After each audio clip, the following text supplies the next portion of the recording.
નમસ્કાર મિત્રો, હું રાજેશ ભાસ્કર આપ સૌનું યુટ્યુબમાં આપણી આ ચેનલ પર સ્વાગત કરું છું.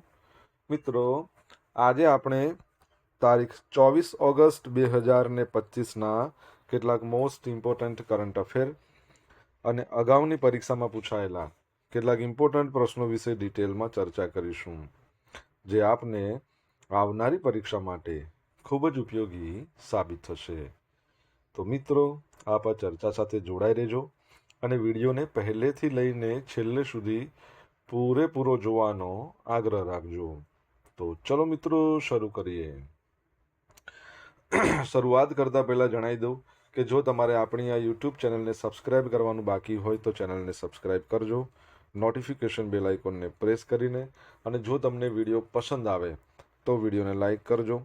પરંતુ તમારા જેટલા પણ મિત્રો જેઓ કોમ્પિટિટિવ એક્ઝામની તૈયારી કરી રહ્યા છે એ બધા મિત્રો જોડે આ વિડીયોની લિંકને શેર કરવાનું ના ભૂલતા. અત્યારે જ શેર કરી દો. ચલો તો શરૂઆત કરીએ. સૌ પ્રથમ જોઈશું અગાઉની પરીક્ષામાં પૂછાયેલા વિજ્ઞાનના પ્રશ્નો, જેના જવાબો તમારે મને કમેન્ટ બોક્સમાં લખીને જણાવવાના છે. વિડીયોના લાસ્ટમાં જ્યારે હું તમને આ દરેક પ્રશ્નના જવાબ જણાવું ત્યારે તમારે ચેક કરવાનું છે કે તમે આપેલા પ્રશ્નોના જવાબમાંથી કેટલા પ્રશ્નોના જવાબ સાચા છે, અને જેટલા પણ પ્રશ્નોના જવાબ સાચા હોય એનો આંકડો તમારે કમેન્ટમાં લખવાનો કે 10માંથી આટલા સાચા છે.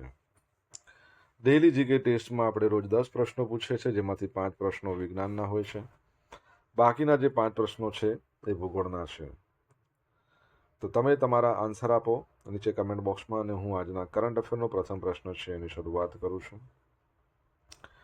પ્રથમ પ્રશ્ન છે, તાજેતરમાં ગુજરાત વહીવટી સુધારણા પંચ GARCનો કેટલામો અહેવાલ સુપરત કરવામાં આવ્યો છે? તો જવાબ આવશે ચોથા નંબરનો અહેવાલ. તો GARC દ્વારા અત્યાર સુધીમાં રાજ્ય સરકારને 3 ભલામણ અહેવાલો સોંપવામાં આવેલા, અને તેની કુલ મળીને 25 ભલામણો એ અમલીકરણના વિવિધ તબક્કામાં છે. GARCના જે અધ્યક્ષ છે ગુજરાત એડમિનિસ્ટ્રેટિવ રિફોર્મ કાઉન્સિલ, શું નામ છે? ડૉક્ટર હસમુખ અઢિયા. એમના દિશાદર્શનમાં 9 જેટલી ભલામણો સાથે તૈયાર કરવામાં આવેલો ચોથો ભલામણ અહેવાલ મુખ્યમંત્રી શ્રી ભૂપેન્દ્ર પટેલને સુપ્રત કરવામાં આવ્યો હતો. આ ચોથા અહેવાલમાં વિકેન્દ્રિત યોજના આયોજન અને બજેટ વ્યવસ્થા જે અંગે ઐતિહાસિક ભલામણો કરવામાં આવી હતી. તેના પરિણામે લોક કેન્દ્રિત વિકાસ, પારદર્શિકતા, જવાબદારીના નવા યુગની શરૂઆત થશે, અને મુખ્યમંત્રીશ્રીના નેતૃત્વમાં રાજ્યમાં ગામથી તાલુકાઓ અને જિલ્લાની યોજનાની પ્રક્રિયા વધુ લોકતાંત્રિક, પ્રતિનિધિત્વ આધારિત અને જનકેન્દ્રિત બનશે એવી અપેક્ષા અહેવાલમાં વ્યક્ત કરવામાં આવી છે. હવે જો રાજ્યની અંદર વિકેન્દ્રિત આયોજન વ્યવસ્થા વધુ સંગીન બનાવવા GARCના ચોથા અહેવાલમાં જે પણ અન્ય ભલામણો કરવામાં આવી છે, એમાં MLA લોકલ એરિયા ડેવલપમેન્ટ સિવાયની સામાન્ય જે વહીવટ વિભાગને આયોજન હસ્તકની તમામ યોજનાઓ છે, બરાબર છે, એના કામ માટેની પસંદગી માટે એક જ પ્રક્રિયા અનુસરવાની છે, બરાબર છે. અને ટેકનોલોજી આધારિત ટ્રેકિંગ સિસ્ટમની, વિકાસશીલ તાલુકાના માપદંડોની નવી શરતી નક્કી કરવાની, અને પરફોર્મન્સ આધારિત જવાબદારી વગેરેનો સમાવેશ કરવામાં આવ્યો હતો, બરાબર છે. તો તમારે આમાંથી યાદ રાખવા જેવું શું છે કે એક તો GARCના અધ્યક્ષ છે ડૉક્ટર હસમુખ અઢિયા, જેઓ આપણી જે ગિફ્ટ સિટીના ચેરમેન છે. તમને ખબર છે ગિફ્ટ સિટીના MD CEO કોણ છે? એ તમારે જણાવવાનું. બીજું, અત્યાર સુધીમાં ચોથો અહેવાલ આ કહી શકીએ કે સુપરત કરવામાં આવ્યો છે, બરાબર છે. ઓકે, ચલો આગળ વધીએ. આ કેમ વધારાનું રહી ગયું? ચલો, ગઈકાલનું રહી ગયું છે.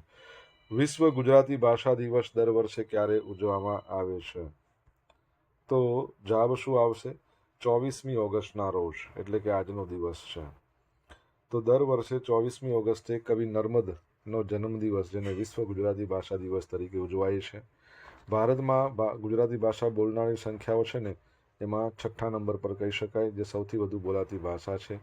દેશની કુલ વસ્તીના 4.5% છે. 700 વર્ષથી પણ જૂની અને 6 કરોડ લોકો દ્વારા બોલાતી ભાષા આજે ગુજરાતી આજે વિશ્વ ફલક પર છે. એક અંદાજ મુજબ દુનિયાના 50 કરતાં વધારે દેશોમાં ગુજરાતીઓ રહે છે, અને ગુજરાતીઓ દ્વારા હજુ પણ ઘરમાં તો ગુજરાતી જ બોલવામાં આવે છે. 2011ની વસ્તી ગણતરીના આંકડા મુજબ દેશના 35 રાજ્યોમાં ગુજરાતી ભાષા બોલતા લોકો રહે છે અને મહારાષ્ટ્રમાં 24 લાખ લોકો ગુજરાતીને પોતાની માતૃભાષા ગણે છે. ચલો એક પ્રશ્ન તમારા માટે. તમને ખબર છે કે રાષ્ટ્રીય હિન્દી દિવસ આપણે 14 સપ્ટેમ્બરે ઉજવીએ છીએ, તો વિશ્વ હિન્દી દિવસ ક્યારે મનાવવામાં આવે છે? તમને આન્સર આવડતો હોય તો કમેન્ટ બોક્સમાં લખીને જણાવજો. કુસ્તીબાજ સુમિત મલિક છે, એમણે સિલ્વર મેડલ જીત્યો. તો બલ્ગેરિયાના સમાકોમાં ચાલી રહેલી અંડર-20 વર્લ્ડ રેસલિંગ ચેમ્પિયનશિપ, એમાં કુસ્તીબાજ સુમિત મલિક એમણે કઈ કેટેગરીમાં?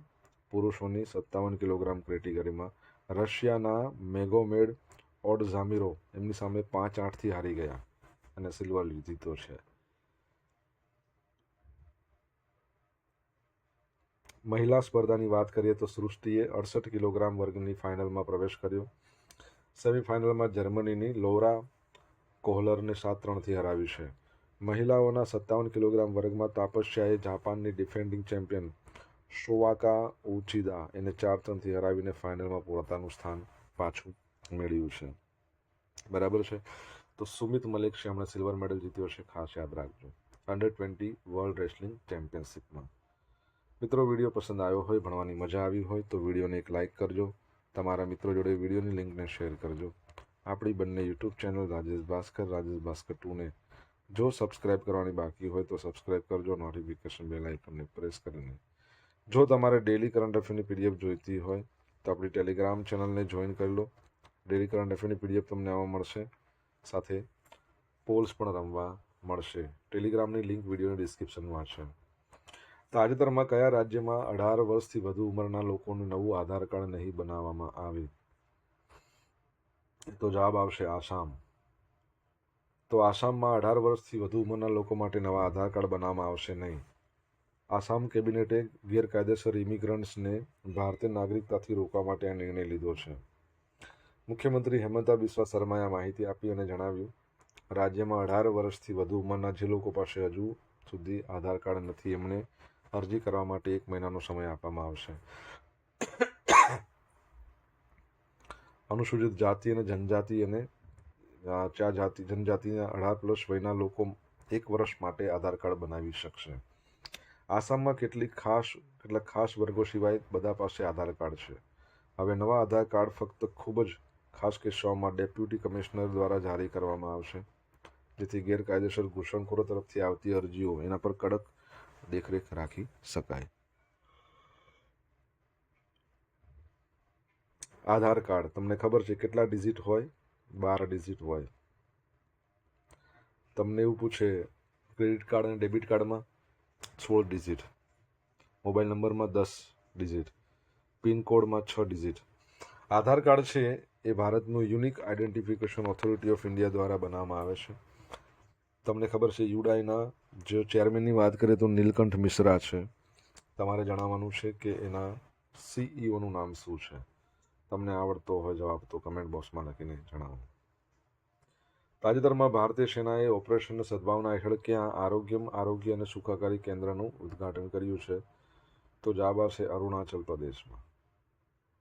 તો અરુણાચલ પ્રદેશમાં ભારતીય સેનાની ઓપરેશન સદભાવના પહેલ હેઠળ જે તવાંગ જિલ્લો છે એના દહઝોંગ ખાતે આરોગ્ય અને સુખાકારી કેન્દ્રનું ઉદ્ઘાટન કરવામાં આવ્યું. આ કેન્દ્રનું ઉદ્ઘાટન તવાંગના ડેપ્યુટી કમિશનર નામગ્યાલ અંગમોએ કર્યું હતું.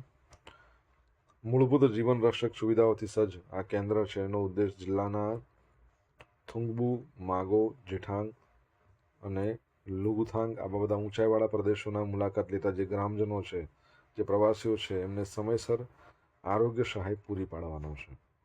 આ પ્રસંગે ડેપ્યુટી કમિશનરે આ કેન્દ્રની સ્થાપના કરવા માટે અને ગ્રામજનોને સમર્પિત કરવા બદલ ભારતીય સેનાનો આભાર વ્યક્ત કર્યો.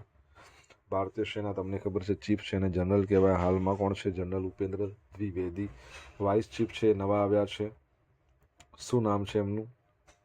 તો લેફ્ટનન્ટ જનરલ પુષ્પેન્દ્રસિંહ. 15મી જાન્યુઆરી એને કહેવાય છે ઇન્ડિયન આર્મી ડે અને સેવા પરમો ધર્મ એનો મુદ્રાલેખ છે. આરોગ્ય અને સુખાકારી કેન્દ્રનું ઉદ્ઘાટન ગ્રામીણ આરોગ્ય સંભાળની સુલભતાને મજબૂત બનાવવા માટે તવાંગ જિલ્લાના ઊંચાઈવાળા વિસ્તારોમાં સુખાકારીને પ્રોત્સાહન આપવાની દિશામાં એક મહત્વપૂર્ણ પગલું કહી શકાય. અરુણાચલ પ્રદેશ, બરાબર છે, પ્રેમા ખાડુ એના સીએમ છે, કેપિટલ ઈટાનગર છે, ગવર્નર તમારે કહેવાના અને હાઈકોર્ટ આવી છે ગુવાહાટીમાં. ગવર્નરનું નામ જણાવો તમે કમેન્ટ બોક્સમાં લખીને. શ્રીલંકાના ભૂતપૂર્વ રાષ્ટ્રપતિ રાનિલ વિક્રમસિંઘની ધરપકડ કરવામાં આવી. તો શ્રીલંકાના ભૂતપૂર્વ રાષ્ટ્રપતિ રાનિલ વિક્રમસિંઘની ધરપકડ કરવામાં આવી છે. ભ્રષ્ટાચાર સંબંધિત કેસમાં એમના વિરુદ્ધ કાર્યવાહી થઈ શકે છે. વિક્રમસિંઘ એના પર આરોપ છે કે એમણે ખાનગી વિદેશ પ્રવાસમાં સરકારના પૈસા ખર્ચ્યા. સપ્ટેમ્બર 2023માં જ્યારે તેઓ લંડનના પ્રવાસે ગયા હતા ત્યારે તેમણે ત્યાં સરકારી ફંડનો ઉપયોગ કર્યો હતો. હકીકતમાં તેઓ લંડન પ્રવાસે પોતાની પત્નીને બ્રિટિશ યુનિવર્સિટી દ્વારા આપવામાં આવેલ સન્માન કાર્યક્રમમાં જોડાવા માટે ગયા હતા. વિક્રમસિંઘ છે 2022માં શ્રીલંકાના રાષ્ટ્રપતિ બન્યા હતા. 24 સુધી તેઓ પદ પર રહ્યા હતા અને ગયા વર્ષે ફરી ચૂંટણી લડી, પરંતુ તેમાં તેમને હારનો સામનો કરવો પડ્યો. તો હાલમાં તમે મને કહો, શ્રીલંકાના રાષ્ટ્રપતિ કોણ છે? શ્રીલંકાનું કેપિટલ શ્રી જયવર્ધનપુરે કોટ્ટે, વૈધાનિક રાજધાની, કમર્શિયલ અને એડમિનિસ્ટ્રેટિવ રાજધાની કોલંબો, અને શ્રીલંકન રૂપીઝની કરન્સી છે. પ્રેસિડેન્ટનું નામ તમે મને કહેશો.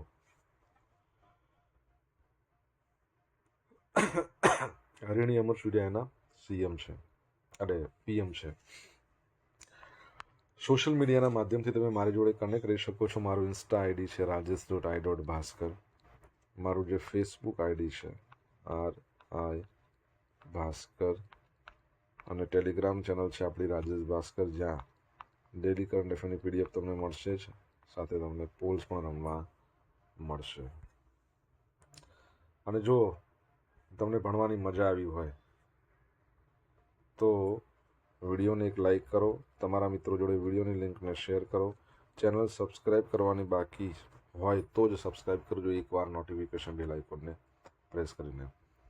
તાજેતરમાં કયા રાજ્યના દરિયાકાંઠા પરથી અગ્નિ 5 બેલિસ્ટિક મિસાઇલનું ટેસ્ટિંગ કરવામાં આવ્યું? તો આવશે ઓડિશાના દરિયાકાંઠેથી.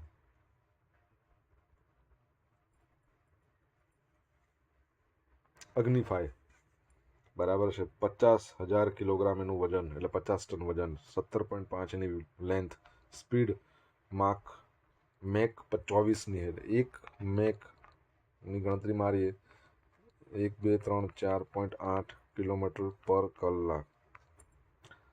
3 સ્ટેજ સોલિડ એન્જિન અને ન્યુક્લિયર વોરહેડ લઈ જઈ શકે છે. કેટલો?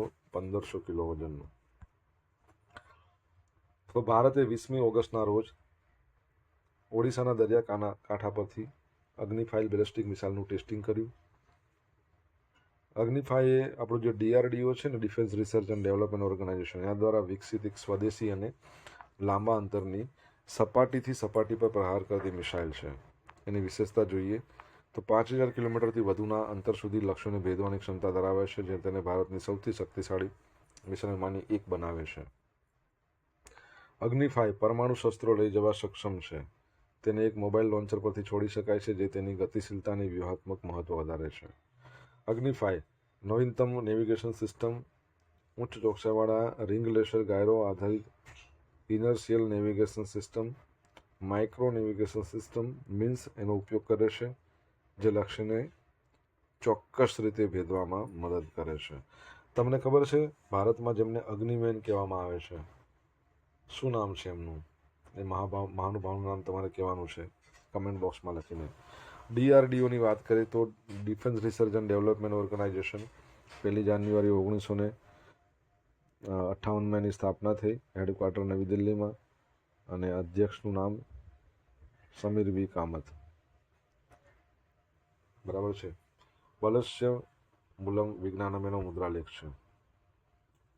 ભારત દક્ષિણ કોરિયા સાથે સેમિકન્ડક્ટર સંરક્ષણ અને સ્વચ્છ ઉર્જા અને એના ક્ષેત્રમાં કામ કરશે. તો ભારત અને દક્ષિણ કોરિયાએ સેમિકન્ડક્ટર સંરક્ષણ, સ્વચ્છ ઉર્જા અને એઆઈના ક્ષેત્રોમાં સાથે મળીને કામ કરવા અને વ્યૂહાત્મક ભાગીદારીને નવી ઊંચાઈ લઈ જવાનો સંકલ્પ કર્યો છે.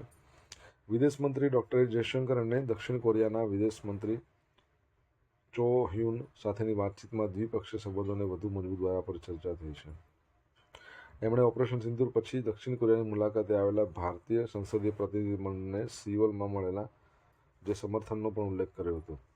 બંને મંત્રીઓએ ઇન્ડો પેસિફિક ક્ષેત્ર અને સમકાલીન વૈશ્વિક વિકાસ પર વિચારોનું આદાન પ્રદાન કર્યું હતું. બરાબર છે. સાઉથ કોરિયા કેપિટલ સિઓલ છે. તમને ખબર છે યુનસુક ઓલ એના જે પૂર્વ પ્રેસિડેન્ટ હતા એમને તેમના પદ પરથી હટાવવામાં આવ્યા હતા, મહાભિયોગ કરવામાં આવ્યો હતો. તો હાલમાં એના નવા પ્રેસિડેન્ટ કોણ બન્યા છે તમારે જણાવવાનું છે. જવાબ તમને આવડતો હોય તો. તમને ખબર છે કે હ્યુન્ડાઈ, કિયા, પછી સેમસંગ, એલજી, યોસોંગ આ બધી સાઉથ કોરિયાની કંપનીઓ છે. અગાઉની પરીક્ષામાં પૂછાયેલા વિજ્ઞાનના પ્રશ્નો જોઈ લઈએ. પહેલો પ્રશ્ન, માનવમાં લોહીના દબાણનો કયો અંતઃસ્ત્રાવ નિયંત્રિત કરે? તો આલ્ડોસ્ટેરોન. ઝીકા વાયરસ મચ્છરની કઈ પ્રજાતિ દ્વારા ફેલાય છે? એડિસ ઇજિપ્તી. સુક્તાન રોગ કયા વિટામિનની ઉણપના લીધે થાય છે? Vitamin D. ભારતમાં પીવાલાયક પાણીની પ્રમાણભૂતતા પ્રમાણે ઇચ્છનીય પીએચનું પ્રમાણ 6.5 થી 8.5. ચામાચીડિયું અંધારામાં ઉડી શકે છે કારણ કે તે ખાલી જગ્યા ઉત્સર્જિત કરે છે. તે અલ્ટ્રાસોનિક ધ્વનિ તરંગો. હવે મિત્રો જોઈશું અગાઉની પરીક્ષામાં પૂછાયેલા ભૂગોળના પ્રશ્નો. પહેલો પ્રશ્ન, ગુજરાતમાં આધુનિક ચળવળ સુધારાના પિતા કોને કહેવાય છે? તો દુર્ગારામ મહેતા. પ્રણામી સંપ્રદાય કોના દ્વારા શરૂ કરવામાં આવ્યો છે? તો શું આવશે? દેવચંદ્ર. બીએપીએસનું પ્રથમ મંદિર ક્યાં આવેલું છે? બોચાસણ. ગુજરાતમાં આધુનિક શિક્ષણના પ્રણેતા પિતા તરીકે કોણ વિખ્યાત છે? રણછોડદાસ, ગિરધરદાસ. પ્રાચીન કાળમાં ઉત્તર ગુજરાત કયા નામે ઓળખાતું હતું? આનર્થ. બરાબર છે. હવે મિત્રો જોઈશું ગઈકાલે પૂછેલા પ્રશ્નોના જવાબ. પહેલો પ્રશ્ન, international table tennis federation world para elite ઇવેન્ટમાં ભાવિનાબેન પટેલે મહિલા સિંગલ્સ ક્લાસ 4-5 કેટેગરીમાં કયો મેડલ જીત્યો? ગોલ્ડ જીત્યો. સેકન્ડ પ્રશ્ન, તાજેતરમાં કોણે પીએમ, સીએમ અને મંત્રીઓને હટાવવાના બંધારણ સુધારા 130મો જમ્મુ કાશ્મીર પુનર્ગઠન સુધારા બિલ અને કેન્દ્ર શાસિત પ્રદેશ સરકાર સુધારા બિલ ગૃહમાં રજૂ કર્યા? તો કોણે કર્યા? અમિત શાહ. હવે મિત્રો જોઈશું આજે પૂછેલા પ્રશ્નો જવાબ.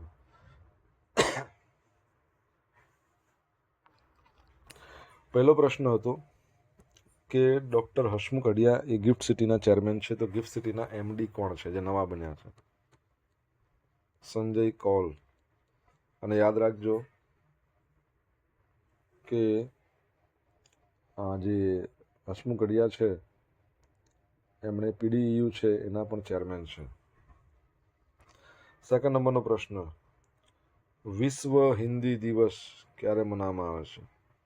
10મી જાન્યુઆરી.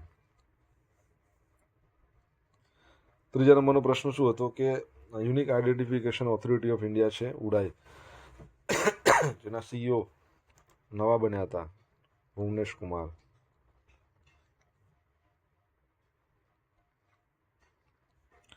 ચોથા નંબરનો પ્રશ્ન શું હતો કે અરુણાચલ પ્રદેશના હાલના ગવર્નર કોણ છે? તો કૈવલ્ય ત્રિવિક્રમ પરનાયક. પાંચમા નંબરનો પ્રશ્ન, હાલમાં શ્રીલંકા છે એના પ્રેસિડેન્ટનું નામ શું છે?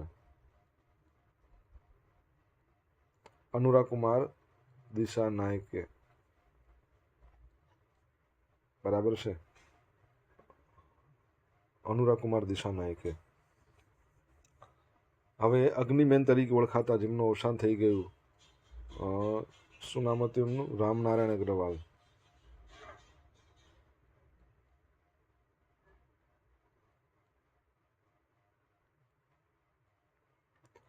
સાતમા નંબરનો પ્રશ્ન, સાઉથ કોરિયાના હાલના પ્રેસિડેન્ટ કોણ છે? લી જે મ્યુંગ. હવે જોઈશું ગઈકાલના કરંટ અફેરમાંથી પૂછેલા કેટલાક ઇમ્પોર્ટન્ટ પ્રશ્નો જેના જવાબો તમારે કમેન્ટમાં લખવાના. પહેલો પ્રશ્ન, એશિયન વેઇટલિફ્ટિંગ ચેમ્પિયનશિપ 2026 અને archery Asia para Pacific 2026 cup ક્યાં યોજાશે? સેકન્ડ પ્રશ્ન, ગ્રામીણ વિકાસ પર રાષ્ટ્રીય ચિંતન શિબિરનું 4-5 સપ્ટેમ્બરના રોજ ક્યાં આયોજન કરવામાં આવશે? જો જવાબ આવડતો હોય તો કમેન્ટ બોક્સમાં લખજો. આ હતા આજના દિવસના કેટલાક મોસ્ટ ઇમ્પોર્ટન્ટ કરંટ અફેર. સાથે આપણે જોયું અગાઉની પરીક્ષામાં પૂછાયેલા ઇમ્પોર્ટન્ટ પ્રશ્નો અને જવાબોની સાથે. આશા રાખું બધાને ભણવાની મજા આવી હશે. મજા આવી તો વિડીયોને લાઈક કરો, તમારા મિત્રો વિડીયોની લિંકને શેર કરો. આપણી બંને યુટ્યુબ ચેનલ રાજેશ ભાસ્કર 2 બંનેને સબસ્ક્રાઈબ કરવાનું બાકી હોય તો સબસ્ક્રાઈબ કરો, નોટિફિકેશન બેલ આઇકોનને પ્રેસ કરીને. તો મિત્રો thank you so much for watching this video. Have a nice day. જય હિન્દ, જય ભારત, જય ગરવી ગુજરાત.